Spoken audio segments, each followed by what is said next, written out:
ndumeliso katina patichezo kavataleli na vatikedzi vothe valunga kwanda podcast. Greetings and a blessing to you all colleagues, all subscribers, all supporters, all viewers of Lunga Kwanda podcast. Greetings and a blessing to you all.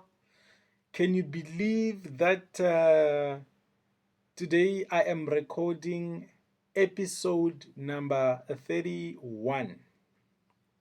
Yes, it is the 31st of August. In fact, August, it's one of those months that have a full 5 weekends.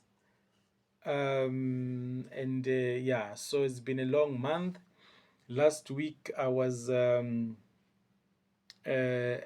not last week, the previous week, the week of the 15th of August, I was in Durban, where I was attending a conference that has to do with my academics at school. I am doing a master's in engineering management, and I am investigating the use of drones in South Africa as to how efficient we are with using drones. How are we, if we are reaping the benefits, so to say, that we're supposed to be reaping the benefits in South Africa, like other countries that are using drones to advance their technologies, to advance. As I told you, the very first week of this month, August, I spoke about the SDGs. I explained after someone asked me what is this SDGs all about.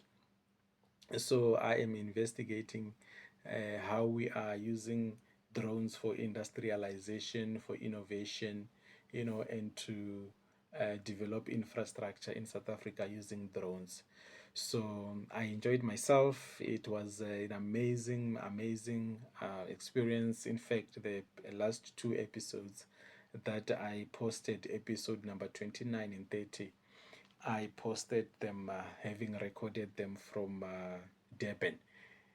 It is just an amazing moment. I think for me, when I started this podcast, I did not necessarily have an idea that I will end up mixing the my current journey, obviously of my current academics at UJ.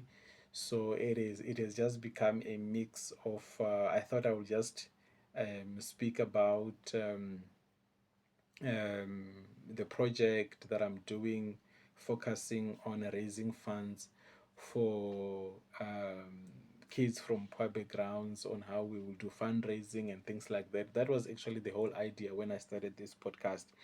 But it turned a little bit different, and I'm actually liking it because one gets to see, or gets to journey with me. We went together to Norway.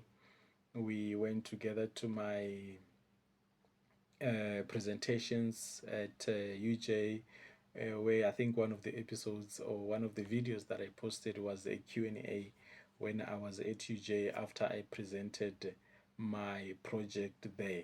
So you see, it has just been a journey that turned a little bit different from what I expected, but it is actually very good to sustain my podcast and to just put mix here and there. But the objective is still one, to eradicate poverty through education, SDG number 1 and number 4.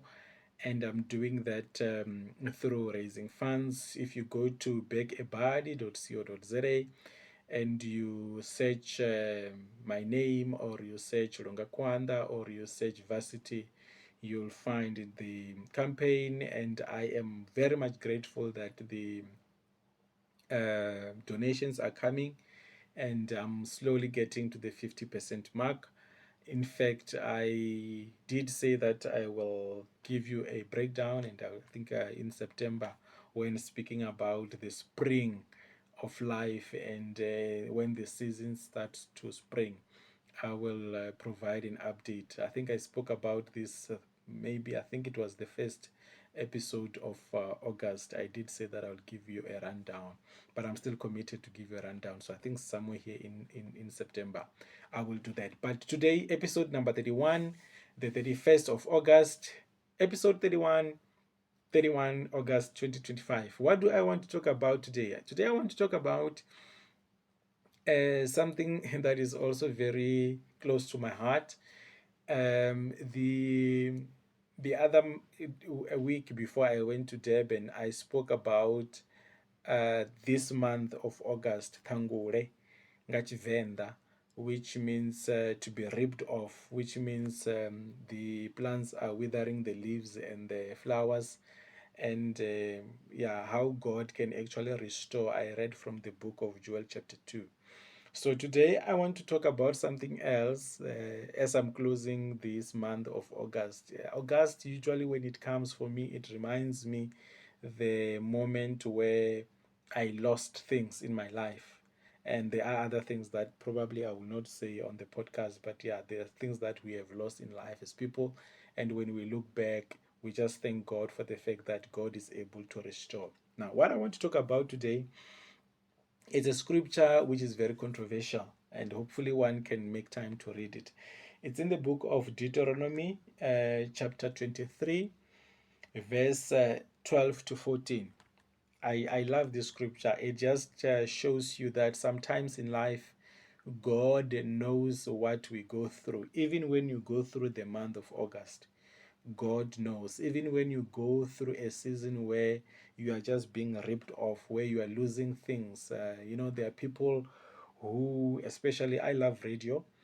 And as you can see, I gel very well with a mic. The other day, I posted a video that we took at studio Parapara FM. So who knows? One day I might just be live and have a radio show of my own. You'll never know. I will actually love that. But yeah, God knows what's in my heart. So um the this scripture, okay, I was still talking about radio. So when I listen to radio, sometimes I really hear people talk about how they went through abortion, for an example, how they went through um, miscarriages, for an example, how people lost their loved ones. There's just a lot of things that people usually say on radio. And you just feel the pain. Sometimes radio is this medium that people can just be themselves and just talk about everything that they have gone through. So in closing this month of August, I want to talk about this scripture. It's amazing. If you read it, it speaks about, in fact, no matter how pretty you are, no matter how ugly you are, no matter how special you think you are, or how insignificant you are, this scripture is a scripture that just reminds us that we are humans, and we all, one way or another, have the same features, and God has created us like that. It actually speaks about the toilet. God is giving a guide when the Israelites were camping to say, you are going to go to a toilet, but I want to guide you on how to do it when you get to the toilet. Okay, this mic, all right. So it says, I'm reading from the Amplified. It says, you shall also have a place outside the camp which you may go to. So in the camp where everybody is and they are camped, it says you must have a place to go to. And you must have a spade. When you go to that place where you have designated, you must have a spade. And when you get to that place, when you have relieved yourself, you shall dig a hole and cover the waste. So, I mean, where we grew up in the villages, you've got a stand, and then you've got a house, and then at the corner there, you've got a toilet where they've obviously, it's a pit toilet, as we call it. And then we actually go there to do the business of the day. And wherever you are, whether it's in a plane, it's in a um, train, and you have got a toilet there where you have to go and do the business. So it actually comes from the scripture where God is just saying that on this journey from Egypt to Canaan, where I'm now put you in the camp, I know that you're going to need a toilet, but let me tell you how you must do it. And then he says, have a spade, dig. When you're done, you must close. Uh, why? Why did God say that? God said that, He says, since the Lord your God walks in the midst of your camp to rescue you and to defeat your enemies before you, therefore your camp must be holy, and he must not see anything indecent among you, or he will turn away from you. So basically, God is saying, in the camp that I have put you guys temporarily, I want you to have a toilet or somewhere where you are going to relieve yourself, because it's not you don't have a pit toilet yet. Obviously nowadays we've got pit toilets, but because you don't have a pit toilet, I want you to dig, and then after you have done your business, then I want to close. And he says the reason for that is that I walk among you. And in this episode, I just want to say that I God walks among us. God walks with us.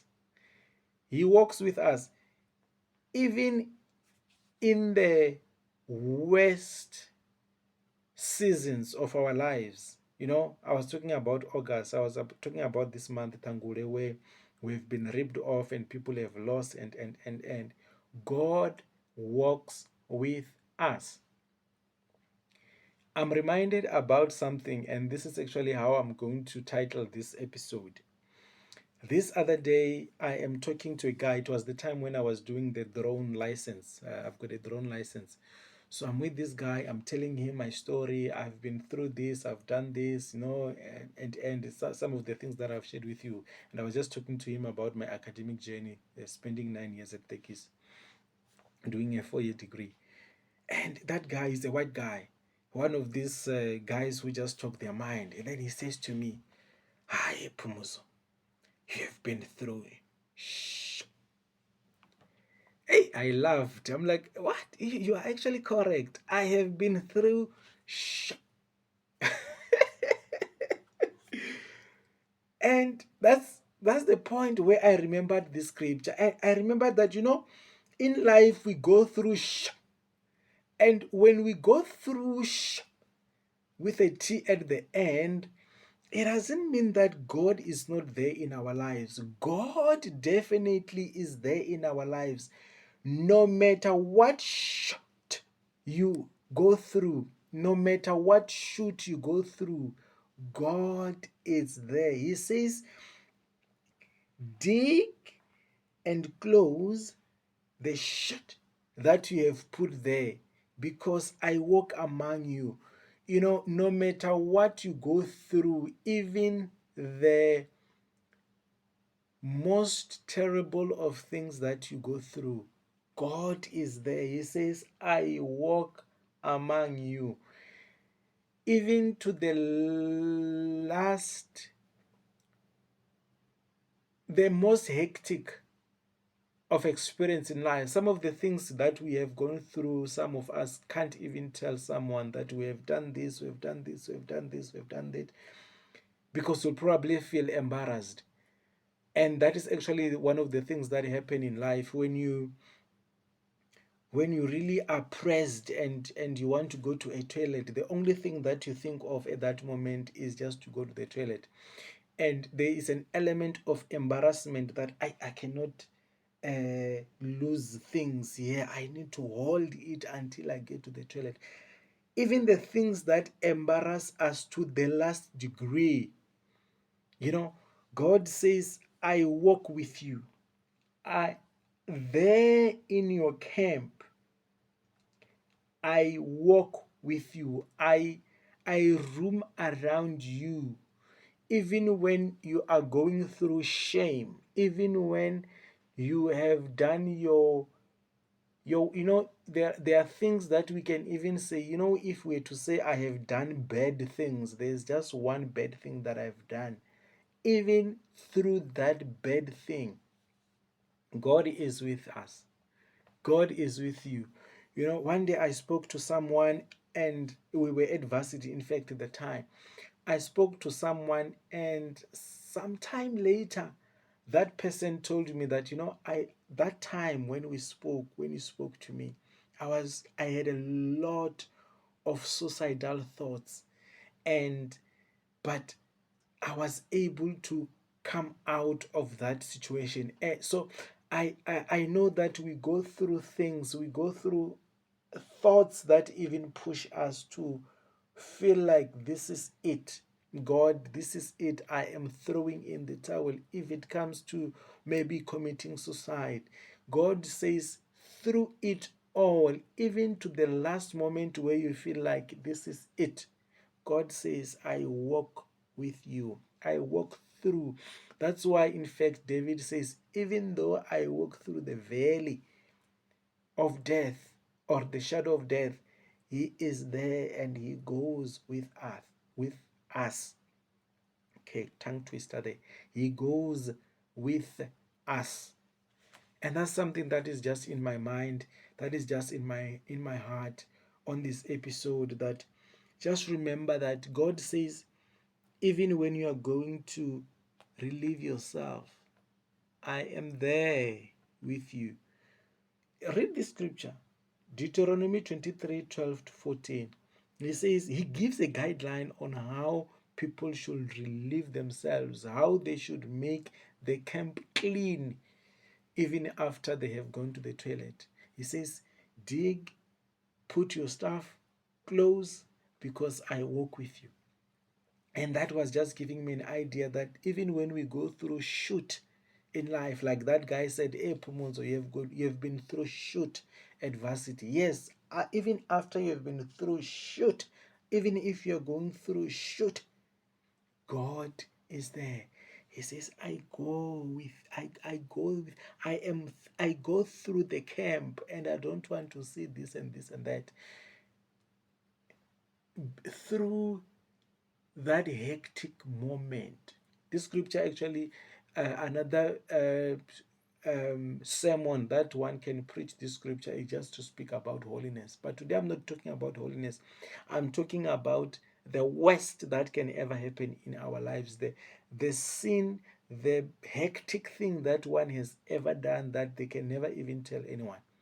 God says, I go through. And it is something not to be ashamed of in front of God, because God sees our nakedness anyway. I remembered this scripture when I was thinking about August, that we get ripped off, we go through a lot, but God says he is there with us. And there is nothing that should let us commit suicide. There is nothing that should let us lose our cool, as they say, or lose patience. Just hang in there, no matter what. I've said that I have now become an ultra marathon runner. You keep going, going through the hills. You keep going. Then after the hills, you go down. And in fact, when you are running a marathon, the most difficult part of a marathon is actually going downhill more than going up, because when you go up you can actually control and fight the hill, but when you go down, the gravity is pushing you, you are holding back. It's actually very difficult. I have seen that when I was running the comrades. We were running the down run from Pietermaritzburg to Durban. It was a very painful one. But be it as it may, the journey up and down, just keep going, because God is with us. God is with you, and He will absolutely never leave us. Just read the scripture for your own revelation. My revelation in the scripture is, besides holiness that the scripture speaks about, it is also the fact that through shoot, God is there with us. Through everything, God is there with us. And I'm praying that you get to be reminded that God will never leave us. Even the worst, even the most embarrassing things that we may feel ashamed, God is there. We don't need to throw in the towel. You don't need to commit suicide like that person that I spoke to when we were at varsity at the time, who revealed to me that they were actually going through a lot, but the chat we had gave them a different perspective. I actually don't even remember what I was saying to that person or what scripture I shared, but I know I was sharing a scripture at the time. So be it as it may, God bless you. My name is Phumudzo Mopatuchezwa, the Blessed One, Borachitanga Bebwele, Mr. BBL to you. We are done with August. Next month is September. God bless you.